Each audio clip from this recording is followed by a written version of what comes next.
tout le monde, donc j'espère que vous allez bien. Donc aujourd'hui on se retrouve dans une nouvelle vidéo et bien évidemment c'est ma vidéo FAQ puisque je vous avais posé une question, savoir si vous aviez des questions sur plein de sujets, ce qui a été le cas, donc je suis plutôt contente.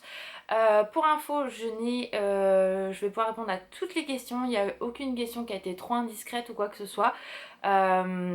Donc il n'y a aucun souci, je vais pouvoir répondre à toutes vos questions.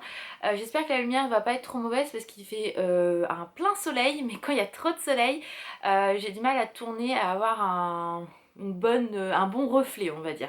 Donc voilà, donc si vous me voyez tout orange, c'est parce qu'il y a trop de lumière. Bref, donc j'ai noté toutes vos petites questions, donc on va commencer tout de suite. Donc alors principalement c'est sur YouTube que vous m'avez posé les questions. Donc j'ai Mini qui m'a demandé quel était le métier d'Alan. Donc le métier d'Alan en fait c'est il est rotomouleur. Donc rotomouleur en réalité c'est travail dans une usine et il prépare tout ce qui est pièces de camion, par exemple les cages pour les moteurs. Les radiateurs, comment ça s'appelle, les cheminées, etc. Voilà, c'est lui qui prépare tout ça. Donc voilà, en gros, son métier. Ensuite, toujours de la même personne, est-ce que tes collègues de boulot savent que tu es youtubeuse? Donc pas du tout. C'est vrai que c'est quelque chose dont je parle pas forcément puisque c'est vraiment un plaisir, c'est pas comme je le dis un travail pour moi. C'est vraiment quelque chose que j'aime faire, que j'aime partager avec vous, donc c'est vrai que je n'en parle pas spécialement. Je crois qu'il n'y en a aucune qui est au courant. Et puis voilà, donc je vois pas l'intérêt en fait de leur dire parce que voilà, c'est comme ça. Et puis voilà, c'est mon petit jardin secret entre guillemets. Mais bon après, elle pourrait le savoir, ça me pose aucun problème et ça changera rien en soi. J'ai envie de dire, donc la suite de sa question c'est comment elles réagissent. Je t'avoue que je ne sais absolument pas parce qu'il n'y en a aucune qui est au courant. Et sa dernière question, pourquoi ne souhaites-tu pas divulguer le nom de ta maladie? Alors pour plusieurs raisons. Tout simplement, dans l'entreprise où je travaille, ma patronne, ma DR, savent que j'ai quelque chose, que c'est une maladie qui est importante, qui est reconnue, mais elles ne savent pas le nom de cette maladie.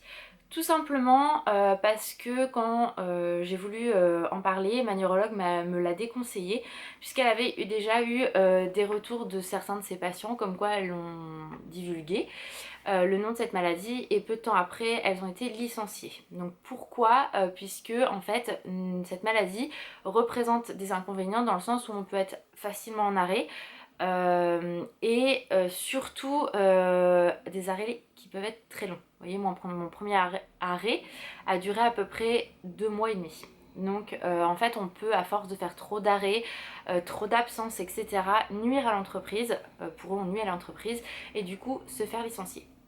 Donc du coup c'est pour ça que je n'ai absolument rien dit, elles savent que j'ai quelque chose et je le dis pas sur YouTube non plus parce qu'il y a beaucoup d'entreprises ou de sociétés etc qui cherchent des infos personnelles sur leurs employés sur internet, donc que ça soit Facebook, Instagram, YouTube etc et du coup en fait qui s'amusent à espionner et qui savent beaucoup de choses de la vie de leurs employés. D'ailleurs je vous déconseille de mettre quoi que ce soit sur Facebook etc parce que ils savent, hein, ils cherchent hein. Donc moi j'ai déjà eu des soucis alors que mon Facebook avait été piraté etc et voilà donc alors que c'était pas moi mais peu importe ils s'en foutent donc voilà donc c'est vrai que voilà, ma société n'a pas l'air de chercher, de toute façon ils savent que j'ai quelque chose.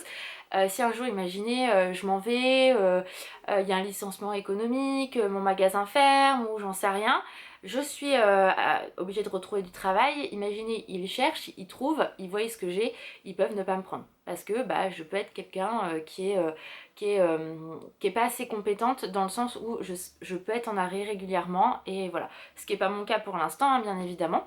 Mais voilà, je peux nuire à une entreprise dû à mes soucis de santé, ce qui n'est pas le cas parce que pour l'instant je me porte très bien et que moi il faut vraiment que je sois au bout du bout pour m'arrêter.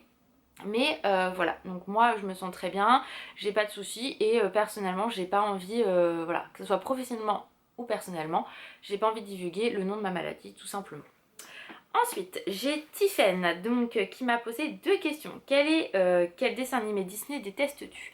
Alors, je vais être honnête, il y en a quelques-uns que je n'aime pas du tout. J'irai pas dans le sens détester, mais c'est des films que par exemple je n'ai absolument pas. Comme Pocahontas, je peux absolument pas. Bah, je peux pas. Pourtant, c'est un très beau Disney, etc. Mais le personnage en elle-même de Pocahontas, je n'aime pas du tout. Enfin voilà, les personnages ne m'attirent pas. Enfin voilà, j'accroche pas. Le Bossu de Notre-Dame, c'est pareil, je l'ai vu plusieurs fois. Mais alors, c'est un dessin animé que j'ai beaucoup de mal à accrocher. Tarzan aussi. Enfin voilà, alors que ce sont des très beaux films Disney, mais je peux pas. Donc si je devais en choisir un, je dirais Pocahontas, parce que je peux pas du tout, mais pas du tout. Et la deuxième question, quel personnage Disney détestes-tu? Donc là, je dirais Tarzan. Pourquoi me posez pas la question, je peux pas non plus. C'est physique, je peux pas. Ensuite, j'ai Maude qui m'a posé plusieurs questions. Donc le premier, est-ce que vous souhaitez un enfant? Alors là-dessus, je vais être très transparente avec vous. On avait envie, mais actuellement, vu notre situation, que ce soit santé, que ça soit autre, non. Voilà. On avait envie, mais pour l'instant, on a d'autres priorités. On n'en aura peut-être jamais, et voilà. Donc pour l'instant, non. Ça changera peut-être dans les années à venir, mais voilà. Ensuite, elle me met, est-ce que ça va de mieux en mieux avec donc, la fille d'Alan? Donc oui, ça va de mieux en mieux. Je commence à prendre mes repères. Elle me renie pas, elle m'exclut pas, enfin dans le sens où en fait elle a envie que je sois là. Donc ça c'est plutôt le côté positif de la chose. Après, elle a son petit caractère, moi j'ai un fort caractère donc je me laisse pas faire non plus. Avec Alan on est d'accord sur beaucoup de sujets donc c'est vrai que là-dessus ça passe, il y a des choses où on n'est pas d'accord. Mais voilà, elle a plus peur dans le sens où elle a peur que je la dispute alors que c'est absolument pas le cas. Mais voilà, en fait, elle a compris que Alan l'a regardé. Si Alan la regarde avec un regard bien particulier, elle sait qu'elle a été trop loin. Et moi, j'ai juste à monter le ton de ma voix. Elle comprend qu'elle a été trop loin aussi. Donc, voilà. Hein, pour l'instant, ça se passe plutôt bien. On verra par la suite. Mais elle a que 7 ans et elle a déjà son caractère. Après, c'est pas évident pour elle hein, parce que du coup, elle a été ballottée de papa en papa. Hein. Là, voilà, elle a enfin son vrai papa avec elle. Mais voilà, elle le muscle pas. Donc, pour l'instant, ça se passe bien. Ensuite, troisième question, que fais-tu comme métier? Donc je l'avais déjà dit, mais c'est vrai que ça fait un moment que j'en avais parlé je crois. Donc je travaille dans le commerce, je suis conseillère de vente donc en prêt-à-porter et en lingerie. Voilà, tout simplement. Je suis vendeuse si vous préférez. Ensuite, alors cette question-là elle m'a fait énormément rire. Je suis perdue, mais tu as 2 dalmatiens. Pourquoi on voit Sanga mais parfois on voit Dante? Alors en fait, la question, je pense que beaucoup ont compris, je n'ai qu'un seul dalmatien, donc qui est Sanga bien évidemment. Et Sanga elle a beaucoup de surnoms avec moi. Elle a bébé chien, elle a nounoun, elle a boudin, et elle a Dante. Alors pourquoi en fait je l'appelle souvent Dante? En fait tous les surnoms que j'ai donnés à Sanga, elle se reconnaît tout de suite en fait. C'est un temps d'adaptation. En 2-3 fois que je lui disais allez Dante, on y va bébé chien, allez Sanguinou et tout ça, elle sait que c'est d'elle dont je parle en fait. Donc c'est vrai que Dante c'est venu du film Coco, puisque je suis... voilà, c'est un dessin animé que j'adore énormément et j'adore le personnage de Dante. Donc c'est vrai que du coup quand j'ai vu le dessin animé, je crois que je l'ai vu 2 fois au cinéma, à chaque fois bah voilà, j'ai commencé à l'appeler Dante, Dante, Dante et du coup c'est resté. Donc c'est vrai que quand je vlog ou quand vous la voyez dans mes vidéos, je l'appelle soit Sanga soit Dante. Donc je n'ai qu'un seul dalmatien et Sanga c'est son vrai prénom et Dante c'est un de ses surnoms. Donc voilà, je pense que j'ai répondu à ta question. Et si certaines pensaient que j'en avais 2 aussi ou avaient un doute, voilà, je n'en ai qu'une. J'ai failli en adopter un il y a peu de temps. Puisque en fait c'était un mâle de 3 ans qui a été abandonné et il me faisait penser à Sanga parce qu'il avait la même bouille et tout.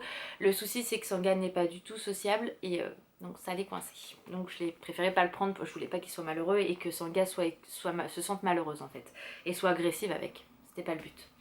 Ensuite, 5e question, quel est ton budget shopping par mois à peu près? Alors en fait ça va dépendre de combien je vais me faire en salaire par mois. Faut savoir que je suis en 28 heures, 28 heures donc vous avez votre base, mais je fais quand même des heures de temps en temps, donc en fonction des heures que je vais faire, de l'argent qui va me rester après avoir placé un peu, ça peut être 50 comme 100, 150 euros, voilà à peu près, de plaisir. Alors je dépense pas tout forcément, mais en gros je vais dire allez 100 euros. Sachant que quand je reprends shopping, il y a Disney, make-up et vêtements. Voilà. Donc je fais des choix, hein, forcément, j'ai pas le choix, c'est qu'à de le dire. Ensuite, sa 6e question, c'est aimes-tu voyager? Donc oui, j'adore voyager. Je suis quelqu'un très jeune qui a voyagé, puisque à l'âge de 4 ans, 4-5 ans en fait, on partait tous les ans, parce que mon oncle a travaillé au Cameroun, au Maroc, etc. Donc en fait tous les ans on allait passer notre été là-bas. Donc déjà très jeune j'ai beaucoup voyagé, enfin, je suis partie, voilà. Après on est parti en Tunisie, en République Dominicaine, je suis partie vivre donc à l'étranger pendant 4 ans, donc c'est vrai que ça m'a donné le goût de partir. Maintenant, ayant un job fixe, étant mariée, voilà, on a forcément les choses de la vie font qu'on n'a pas forcément les moyens. Et qu'on a d'autres projets par la suite, mais c'est vrai que je suis quelqu'un qui adore voyager, et vous savez très bien que mon prochain voyage ça sera les États-Unis, j'espère l'année prochaine, pas cette année mais l'année prochaine, je croise les doigts. Ensuite, j'ai donc Céline qui m'a posé pourquoi ne ferais-tu pas donc une vidéo routine soin ou tuto make-up. Alors tuto make-up, je pense que je vous en ferai tout simplement quand je vous présenterai une palette. Je ferai sûrement un tuto pour vous montrer ce que ça a un make-up que j'aurais fait par rapport à cette palette là. Il faut que je prenne le temps de le faire parce que j'ai pas trop... Enfin, j'ai pas trop le temps en ce moment, mais j'y pense.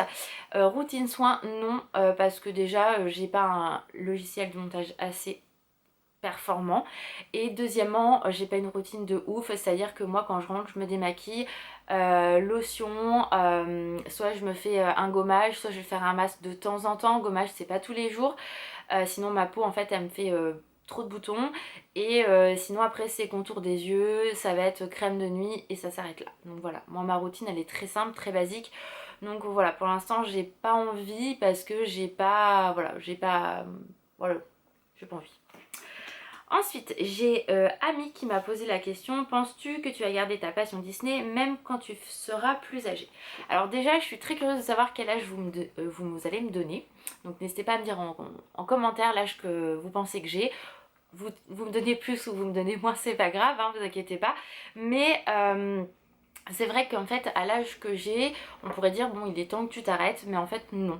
Faut savoir que je suis plus âgée que Alan, et c'est vrai que moi cette passion là elle m'a beaucoup aidée, hein, je vous l'ai déjà dit, et je me sens pas l'envie d'arrêter. En fait je me sens bien dans ma peau avec cette passion là, j'ai aucun souci avec ça, et voilà, que ça plaise ou pas, bah tant pis, moi je suis bien avec ça, et oui je continuerai jusqu'à temps que j'ai envie, et voilà, si même à 70 ans je suis bien avec ça, je resterai comme ça. Ensuite, j'ai Kami DLP, alors j'espère que je le dis bien, qui me demande quand vas-tu à Disney. J'irai dans l'année, ça c'est sûr, à quel moment j'en ai aucune idée. Et une dernière question donc, qui a été posée sur Instagram, mais je me souviens plus du pseudo, vas-tu te refaire un tatouage Disney? Oui, j'ai 2 projets de tatouage Disney, donc quand je les ferai je ne sais absolument pas, mais j'aimerais me faire Marie, Berlioz et Toulouse pour représenter mes 2 frères et moi. Parce que mon grand-père est représenté sur moi et ma mère aussi. Et j'aimerais également me faire Perdita et Pango pour représenter bien évidemment l'amour que je porte pour Sanga, sachant que quand Sanga partira je me ferai tatouer son prénom. Mais voilà, deux beaux tatouages Disney en projet, mais pour l'instant quand et où je ne sais pas. Donc voilà, j'espère que la vidéo vous a plu. Si vous avez d'autres questions, n'hésitez pas à me les poser en commentaire, comme ça je pourrais vous refaire une vidéo FAQ, et puis voilà, donc j'espère que j'ai pu répondre comme il faut à vos questions. Je vous fais plein de bisous et je vous dis à très vite. Ciao!